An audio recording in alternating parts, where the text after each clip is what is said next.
নমস্কার বন্ধুরা, সঙ্গীতার life cycle চ্যানেলে আপনাদের সকলকেই আরও একবার স্বাগত। গরমের এই সময়টাতে বাজারে প্রচুর পরিমাণে কাঁচা আম পাওয়া যাচ্ছে। কাঁচা আম কিনে এনে বানিয়ে নিন কাঁচা আমের প্লাস্টিক চাটনি। এয়ারটাইট কাচের বয়ামে স্টোর করে ফ্রিজে রেখে দিলে পরে 2 থেকে 3 মাস নিশ্চিন্ত। এর স্বাদ বা গন্ধ বা রং কোনোটাই কিন্তু চেঞ্জ হবে না। আর অসাধারণ টেস্ট হয় এই কাঁচা আমের প্লাস্টিক চাটনির।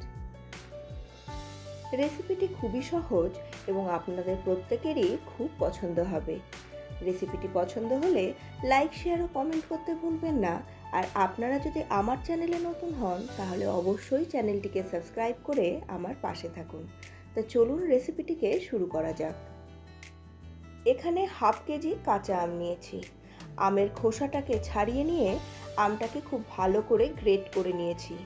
গ্রেট করা আমটাকে এরপরে জলে ভিজিয়ে রেখে দিয়েছি। এইভাবে জলে ভিজিয়ে রাখার জন্য আমের মধ্যে যে এক্সট্রা কষ্টা ভাবটা থাকে সেটা বেরিয়ে যাবে। হাফ কেজি আমের এগেনস্টে এখানে আমি 350 গ্রাম চিনি নিয়েছি। আমটা ভীষণ টক ছিল না, তাই চিনির পরিমাণটা একটু কম নিয়েছি। আপনারা যে আম ব্যবহার করবেন সেই আম যদি বেশি টক হয় তাহলে কিন্তু চিনির পরিমাণটাও একটু বেড়ে যাবে।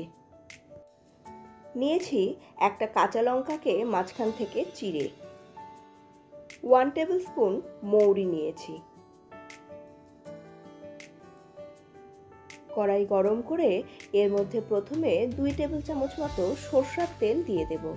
তেলটা যখন একটু গরম হয়ে যাবে তখন এর মধ্যে প্রথমে মৌরিটা দেব।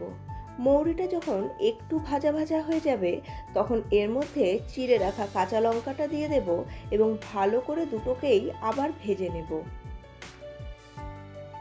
মৌরি ভাজার গন্ধটা বেরিয়ে এলে এবার এখানে কুচি করে কেটে রাখা 1 টিস্পুন মতো আদা দিয়ে দেব।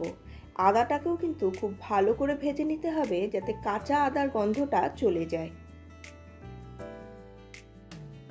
সবগুলোকে ভালোভাবে ভেজে নিয়ে এবার এখানে গ্রেট করে রাখা আমের জলটাকে ভালো করে ঝরিয়ে নিয়ে সেই আমটা এর মধ্যে দিয়ে দেব। আমি এখানে আমের সঙ্গে সঙ্গেই চিনিটা দিয়ে দিচ্ছি। আমটাকে আলাদা করে ভাজিনি। আম ভাজতে গেলেই কিন্তু গলে যাবে, তখন আর আমের এই চাটনির মধ্যে আমগুলোকে খুঁজে পাওয়া যাবে না, সব মিলেমিশে একদম ঘাঁটি হয়ে যাবে। আর এইভাবে চিনি দিয়ে তারপর এটাকে জাল দিলে আমগুলো একদম অ্যাজ ইট ইজ এই রকমই থাকবে। এখানে 1.5 কাপ জল দিয়েছি আর স্বাদ মতো লবণ দিয়ে এবার ভালোভাবে নাড়াচাড়া করে নিয়ে ঢেকে রেখে দেব যাতে এটা খুব তাড়াতাড়ি ফুটে ওঠে। মিনিট 5-এর মধ্যেই দেখবেন সমস্ত চিনিটা গলে গেছে এবং এটা খুব ভালো মতো ফুটছে। এটা ততক্ষণ ফোটাতে হবে যতক্ষণ পর্যন্ত এর মধ্যে যে পরিমাণ জল দিয়েছি সেই জলটা উবে না যায়। জলটা শেষ না হওয়া পর্যন্ত এটাকে ভালো মতো ফুটিয়ে নিতে হবে, না হলে কিন্তু এই চাটনিটা বেশি দিন থাকবে না। আর সম্পূর্ণ জলটাকে যদি রিডিউস করে নেওয়া যায় তাহলে আমের এই চাটনিটা 5 থেকে 6 মাস পর্যন্তও ভালো থাকবে।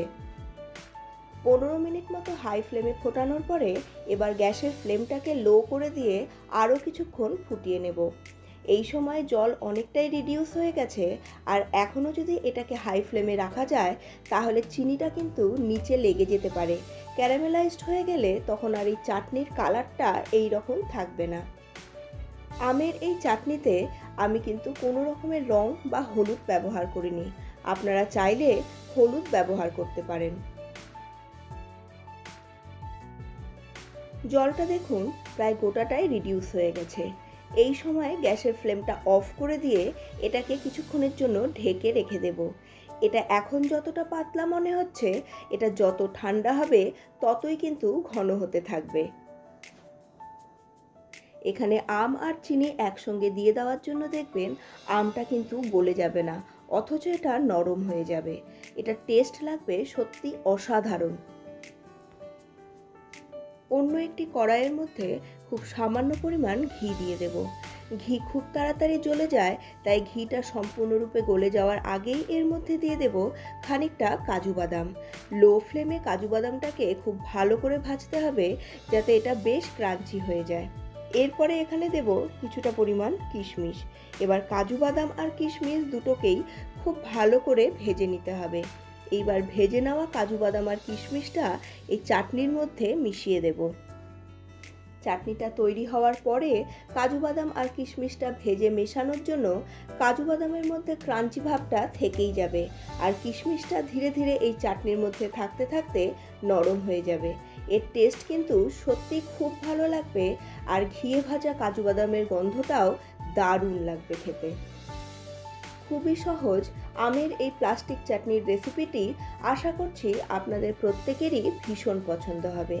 আজকের রেসিপিটি পছন্দ হলে লাইক, শেয়ার ও কমেন্ট করতে ভুলবেন না।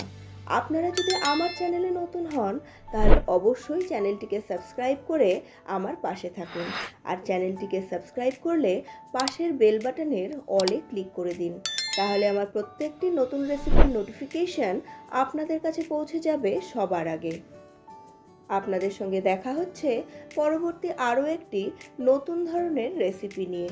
ততক্ষণের জন্য সুস্থ থাকুন, ভালো থাকুন, আর অবশ্যই এই গরমের মধ্যে আমের চাটনিটা বানিয়ে রেখে দিন।